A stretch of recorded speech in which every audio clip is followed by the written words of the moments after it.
श्री कीर्ति झा जी। धन्यवाद सभापति महोदय। अध्यक्ष जी ने कहा था कि 3 मिनट में अपनी बात खत्म करनी है, तो मैं करूंगा। धन्यवाद। मैं जिस विषय को उठा रहा हूं उससे संभवतः पूरा सदन और संभवतः पूरा देश त्रस्त है, ग्रस्त है। हर रोज 2 दर्जन से उस पर सवाल भी टेलीफोन आते हैं जिसमें life insurance, property dealers, loans,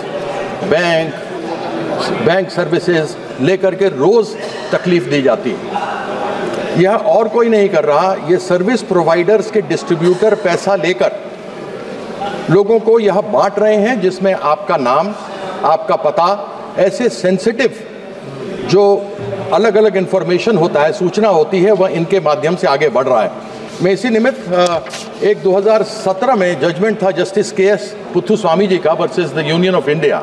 उसमें 4 लाइनें उन्होंने कही थी और मैं कोट करता हूं डिस्क्लोजर ऑफ इंफॉर्मेशन पर। A date controller should not disclose personal information to third parties except after providing notice and seeking informed consent from the individual for such disclosure. Third parties are bound to adhere to relevant and applicable privacy principles. Disclosure for law enforcement purposes must be in accordance with the laws in force. Data controllers shall not publish or any other way make public personal information including personal sensitivity of information. Kindly put your demand. I think so. Kindly put. मैं demand sir 3 minute में कहा, मेरा 1.5 minute हुआ है, मेरे पास 1.5 minute और है, मैं बात अपनी खत्म कर लूंगा। देखिए, आप देखिए कि अलग अलग जगह से हंटिंग नंबर आते हैं। बेंगलोर 080 से आएगा, इंदौर से 0731 से आएगा, अहमदाबाद से 079 से आएगा, गुड़गांव से 0129 से आएगा, नोएडा से 0120 से आएगा। और जो लोग व्यक्तिगत रूप से फोन उठाते हैं, मैं उठाता हूं क्योंकि मेरी कॉन्स्टिट्यूंसी का फोन हो सकता है, मेरे क्रिकेटर्स होते हैं वो मुझे फोन करते हैं, मेरे दोस्त होते हैं, अलग लोग होते हैं।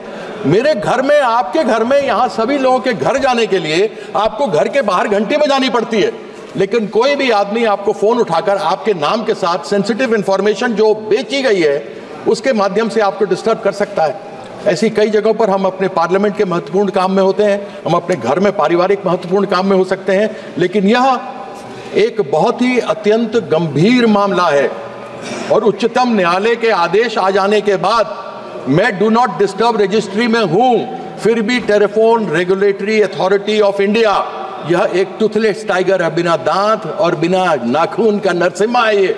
इसलिए मैं यह चाहूंगा कि ऐसी कंपनियां जो बार बार फोन करके मेरी निजता पर या देश में अन्य लोगों की निजता के ऊपर प्रहार कर रहा है, उसके ऊपर तुरंत संज्ञान लेकर कोई कार्रवाई करनी चाहिए और ऐसी टेलीफोन कंपनियों को तुरंत बंद करना चाहिए और उनके ऊपर जेल भेजना चाहिए। बहुत बहुत धन्यवाद।